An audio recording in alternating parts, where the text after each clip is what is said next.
A single engineer, on his first day, ran one command, and permanently destroyed the entire company. Not hacked. Not sabotage. He just followed the onboarding docs. Wait, the onboarding docs told him to delete the company? That can't be right. Not intentionally. The setup guide had placeholder connection strings, fake database credentials that were supposed to be replaced. But nobody told him they were fake. So when he ran the script, it connected to the real production servers. And the script did what scripts do. It wiped everything to give him a clean local environment. Every customer record, every order, every production database, gone in seconds. Okay, but that's what backups are for, right? Restore and move on. That's the gut punch. The backups existed on paper. But when they tried to restore, the backup process had been silently failing for weeks. The files were empty. The company was effectively dead by the end of that afternoon. So one new hire, following instructions, ends an entire business. Everyone's first instinct is to fire that guy. And that instinct is exactly wrong. Because here's the real story, this wasn't a story about a careless person. It's a story about careless tools. The command he ran had no seatbelt, no speed bump, no, are you sure? Let's talk about those commands. Because two of them are basically civilization-ending buttons that we hand to junior engineers on day one. The famous one is rm-r-f. In plain English, delete everything below this point, go into every folder, and never ask me to confirm anything. The R means recursive, reach into every subfolder. The F means force, suppress every warning. You are literally telling the computer, I know exactly what I'm doing, do not stop me. And the terrifying part is how quiet it is. There's no progress bar, no trash can, no 30-day recovery window.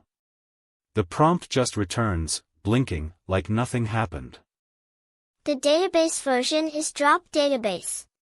One statement, and years of data structure and content evaporate. No confirmation dialog. No, this affects 2 million rows, continue? Compare that to almost anything else in your life. Delete a photo on your phone, it goes to a recently deleted album. Empty your recycle bin, it double-checks. Even a microwave asks before it does anything. But the most powerful tools in computing, the ones that can erase everything, often ask for the least confirmation. Why is that backwards? Because these tools were born in a different world. Unix was built in the 1970s by a handful of experts sharing one machine. Typing was slow, screens were paper, and every extra keystroke cost real time. So the design philosophy became, the computer assumes you are competent. It does what you say, instantly, without judgment. That's elegant when everyone's an expert. It's a loaded gun when your users are the entire world. And that philosophy never left. We call it destructive by default. The dangerous action is the easy action.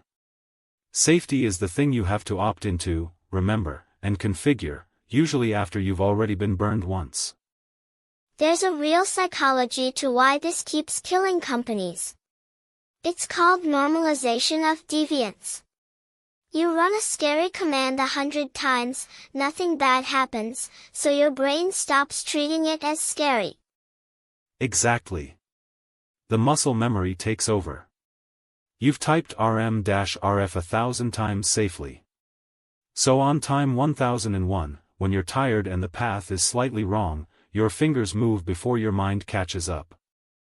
And it's almost never the newbie who blows up production. It's the senior engineer who's too confident to double-check. Expertise removes the fear, but the tool still has no seatbelt. There's a legendary case at GitLab in 2017. An engineer, fighting a late-night outage, ran a delete on what he thought was a broken server. It was the live production database. 300 gigabytes, gone. And then the horror movie really begins.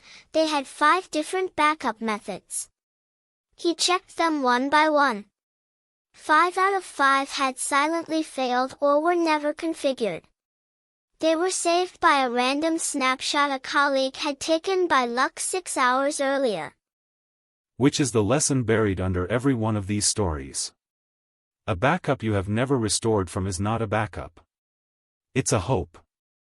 A prayer written in a config file. So how do good teams actually fix this? Not by telling people to be more careful.